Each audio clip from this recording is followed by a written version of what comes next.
So today is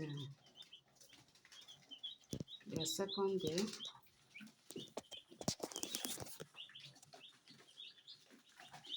We are very active. We are very active.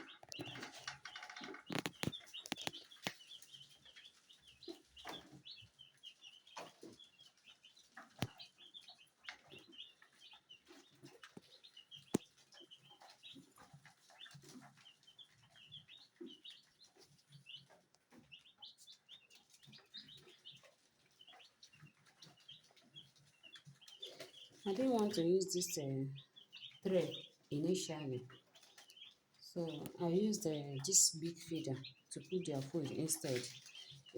As a zero waste feeder.